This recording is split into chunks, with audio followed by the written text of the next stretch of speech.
In this presentation, we're going to take a look at some other key areas within the accounting process. So we've broken things down by cycle, the customer cycle or sales cycle or revenue cycle. Then we have the AP cycle, accounts payable cycle, vendor cycle, and the employee cycle. Now we'll take a look at some items that may not fit exactly into the term of a cycle, but they're going to be useful or important components to the accounting process.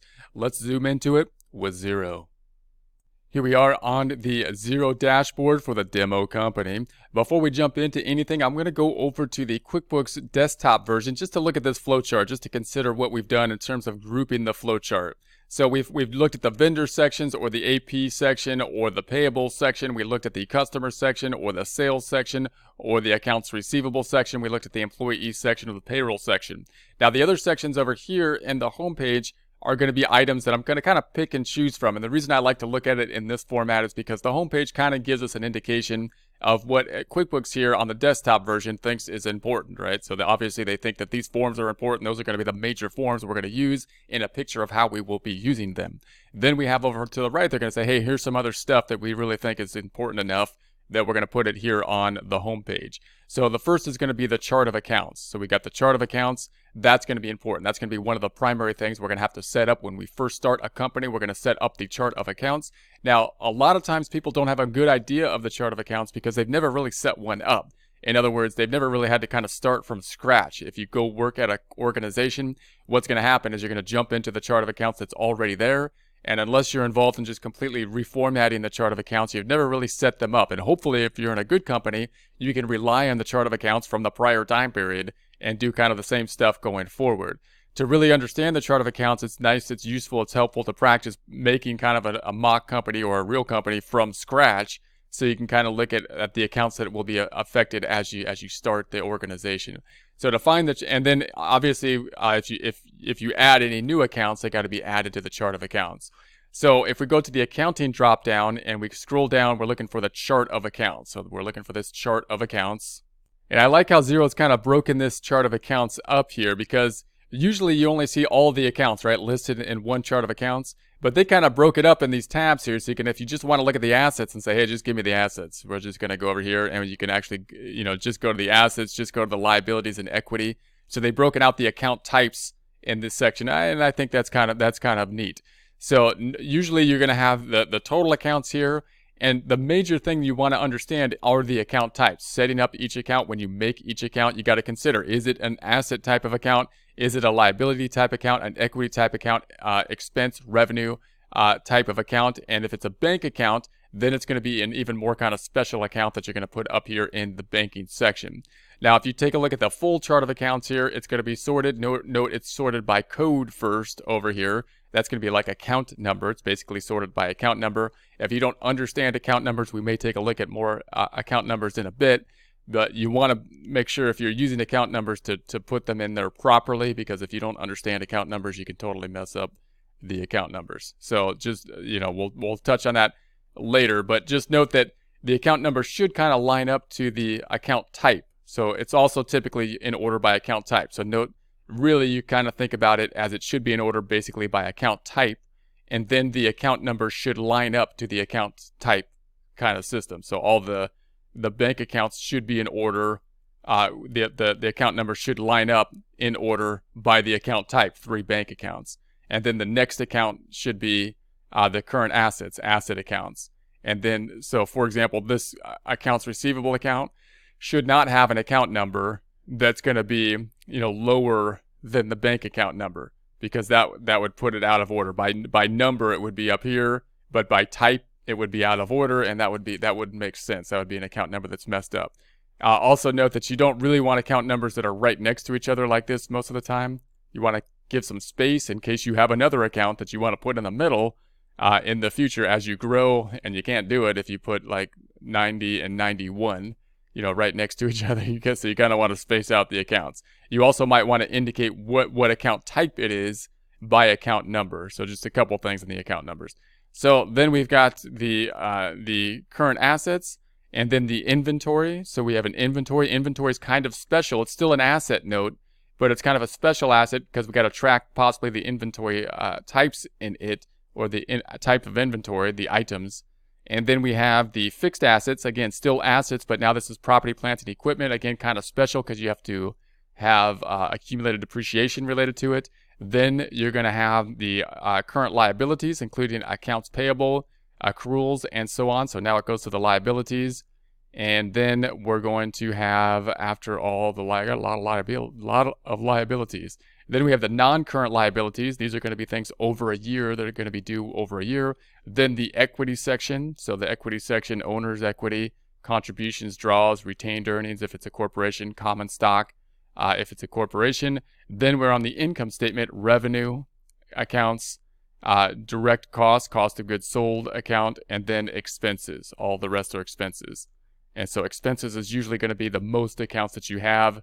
And so that's going to be the typical kind of order that you would have this in. Notice that these are kind of out of order down here because they made current liability accounts with a bad account number, in my opinion, because the account number should be lining up so that these fall in to the current liability section, not over here. So just note, you want to think about this as balance sheet and then the income statement. So balance sheet, asset type of accounts, and then they break the assets into more detail, and then liabilities, and then equity, and then revenue, and then the expenses.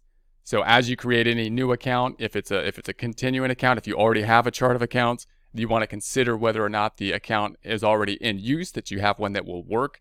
And then if not, then you want to add an account, being very careful that you're adding the account with the proper type. So it forms that and it acts correctly with regards to the proper type. So again, it's pretty nice here that if you wanted to consider just like the assets, you could go over here and just take a look at the asset accounts, and it'll group just the asset accounts, and it'll group them out by type as well. So that might make it a little bit easier to navigate through some of these items as you're thinking about adding new accounts. Jumping back over, we also have the other big item here, which is the items and services. And for QuickBooks, they usually put this under the lists drop down. So they often call these two things the major lists in QuickBooks. So chart of accounts and the item list. Now, over in QuickBooks Online, that's not so much the case, although they still use that terminology.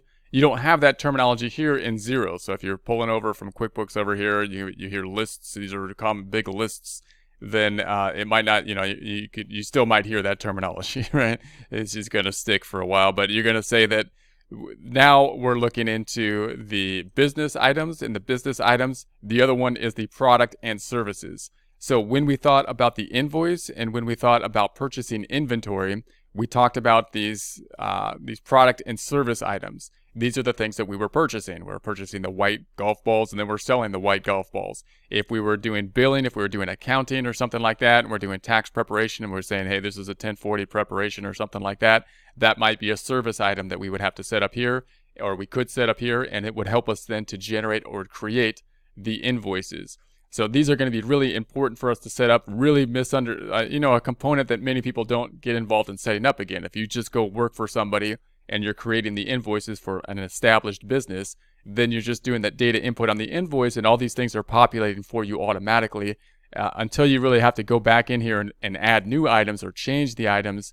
It's kind of like you might not have a full understanding of how the whole process kind of works. So these are really critical to basically getting the whole system working and operating correctly. These items are going to be used when we make purchases of inventory. If we have inventory, they're going to be used when we make sales, or for whether an invoice or basically just a sales receipt, and they'll be tracking the inventory if we have it, or just basically the service item when we do those.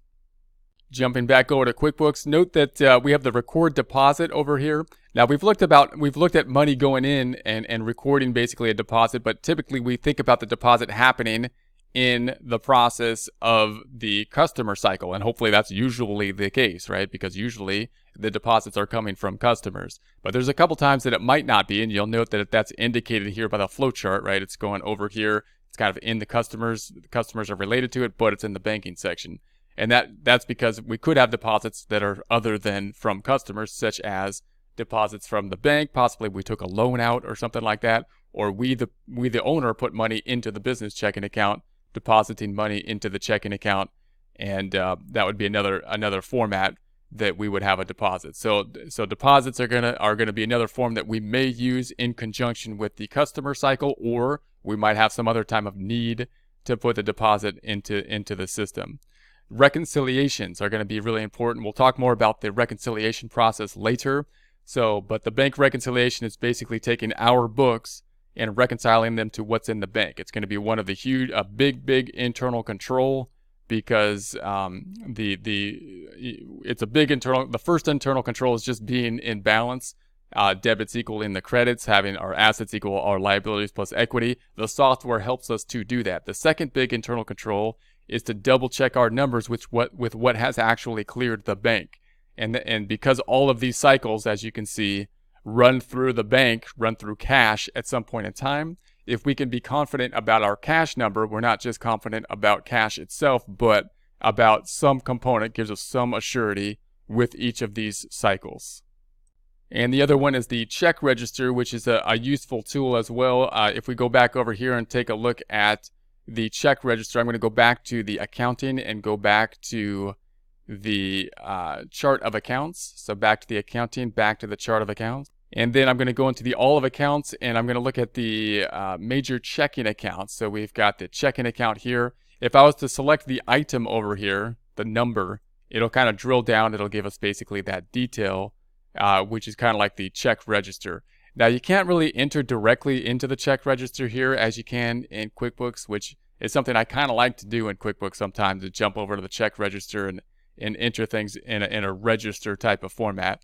So we don't typically have that same kind of thing here. The register is going to be showing. It'll show the transactions that we have, but we'll typically enter the transactions with the use of the forms, or we can obviously, if we have the bank feeds and whatnot, it'll help us to generate the forms as well. But we can't go into the check register and see the check register in this format. We'll see a similar kind of detail if we were to go to the balance sheet and drill down on the balance sheet and look at the transaction detail related to that account, basically the general ledger report for it.